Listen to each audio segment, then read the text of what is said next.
Yeah, we had a legit. Yeah, for real. We had a legit ramp at the end of the pier and an old beater bicycle, bro. That, I mean, there was a lot of crashes. A couple people could do backflips. Yeah. I mean, but we was landing in Jellyfish, squirting fucking stinging juice. Yeah, and it wasn't really the cabbage heads as much as the man o' wars, bro. Those things in July, you done for, bro. But I remember we used to go out and we'd see one, and like one of our friends would grab one and like lay it across the other person's back or slap somebody in the face with a fucking jellyfish. And we just be coming home with like welts all over us from getting stung by these jellyfish. Tripping wild. Pour meat tenderizer on this because we're kids, bro. Yeah. I mean, makes sense.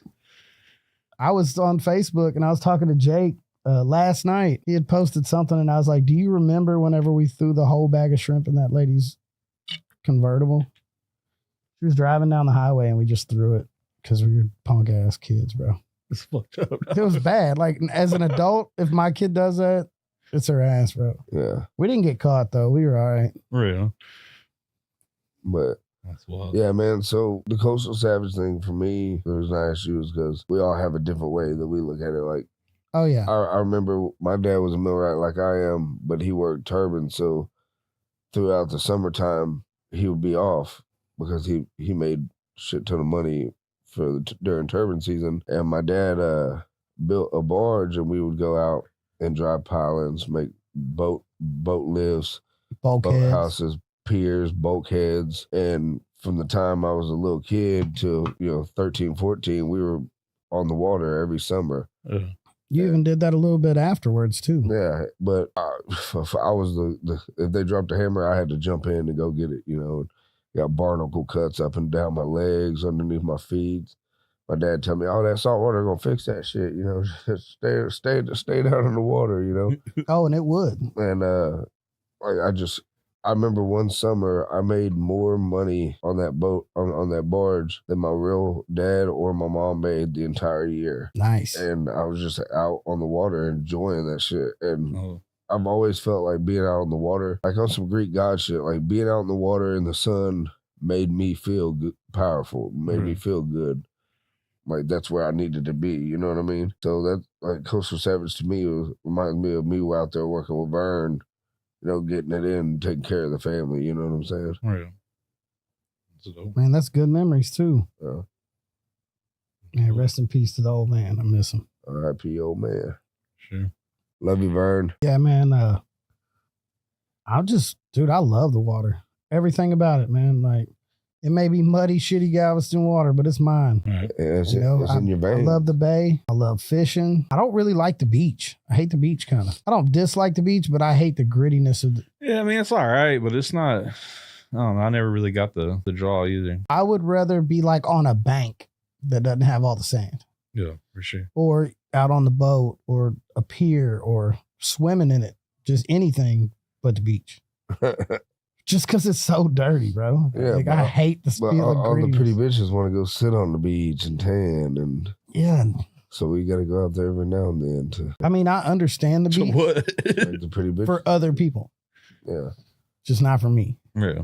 Like Veda's still like, Dad, can we go to the beach? I'm like, I can think of 100 other things I'd rather do. I would much rather be like tubing behind a boat or out at the jetties, catching redfish and sharks, bro. That's where I'm floating the river. Just chilling, drinking a beer and cruising like up the bow or just around the bay. Like speaking of the tube, did you ever go tubing with Ralph back in the day? Bro, I've tubed with everybody. But I don't like tube with Ralph. Ralph, don't know that you used to throw me off that tube on purpose, bro. That is the point of tubing, bro. No, whoever's driving everybody else will have you like in the middle. You can like, he would cut, launch you. Like, oh shit. Yes, that's where it's at. In my face, fucking side, get fucked up. Bro, I once rode a tube all the way from the Dickinson Bayou underneath the bridge at 146, all the way back around through the bayou, out into the bay and around San Leon to Eagle Point.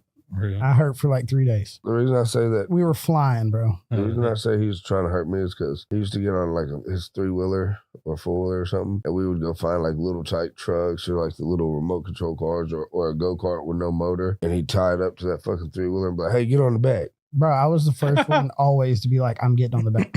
He'd sling me right. We hit a mailbox one time. Oh. He slung me into a mailbox, a wrought iron mailbox. Bro, he broke his arm with me sitting on the front rack of the four-wheeler trying to drive backwards in reverse. We launched, bro. He broke his whole ass arm. God damn. Yeah, that's the craziest motherfucker I know. Yeah, we had fun. But yeah, man, we need to keep this Coastal Savage going, man. It's really kind of eating at me. It's something that I've regretted not following through with for a long time. And that's really where I was getting at whenever I was asking you about everything you did in the refinery. Like, you brought up that you could retire where you're at, but you've taken so many steps, like stepping stones. Eventually, I've done 11 years of the same craft. Eventually, I want to call this a stepping stone into owning and running a legitimate business like Coastal Savage or this pressure house stuff, and like being able to step away from it. Like, I love it so much, I want to step away from it before I hate it. You know what I mean? Yeah, I mean, I don't hate my job. I enjoy the flare work. I mean, dude, who else gets to go 300, 400, 500 foot in the air and hang from a crane? Like, it's pretty badass what I get to do. You know, you want to do that? I don't want to do that at all, bro. I have the nicest office sometimes. I have 400 feet in the air. Bro, my office is amazing, bro. Like, I can see oil rigs offshore when I'm in Sabine Pass, you know? Really? Like, there's some good views. The work, I don't have to walk 10,000 miles like when I was a pipe fitter. Now I just get in the basket and it flies me to the work. Really? Yeah, your knee's bad. You couldn't get to the work anyway. Bro, I've been getting to the work forever. And honestly, even with my bad leg, bro, everybody tells me to slow down. I walk fast. I limp fast.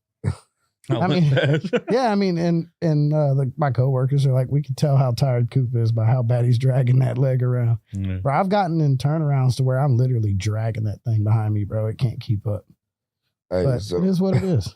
Coop's the only motherfucker I ever seen like getting bar fights and fights that won't like just get a good stance and like fight with you. No, that motherfucker launches up, he'll jump at you. You don't have to use his knees. He launches at you, fucking tear you up, holding on to you, latched on, fucking whooping on you. He's like, I ain't shit, don't lie. Nah, I ain't lying about nothing. We've had fun. The fastest two-piece I ever seen in the world from Kerry Cooper. And I seen it coming at me. Man, you asked for that. I did. Last time at the house, bro, when I took your keys when we were drunk, he kept saying, hey. I'm like, no. He literally begged me to, bro, like 50 times. Then I hit him and he's like, you hit me. I'm like, bro. And then he still hates on me all the time for hitting him. I'm like, bro, Kurt was living with me at the time, and he's like, bro, he begged you. Yeah. Hey, bro, I've racked up a Kerry Cooper bill. Like, if we ever like get fucking mad, like I get to hit him 4 times before he gets to react. But he's not gonna let it happen. He's gonna hit me. Like, one thing about Coop, dog, is if things start getting uncomfortable and like people start yelling, it looks like you're about to hit him. His natural reaction is 2-piece, pop, pop. Yeah. So I can never get the one up on him, because if I get mad enough, like I have to get really mad before I hit Cooper. He's one of my best friends. So if I'm mad, boom, boom. Bro, I'm 5'5" short with like a bum leg, bro. You think I got time to? Yeah, you gotta get it while you can. Be letting people whoop on me, bro? No.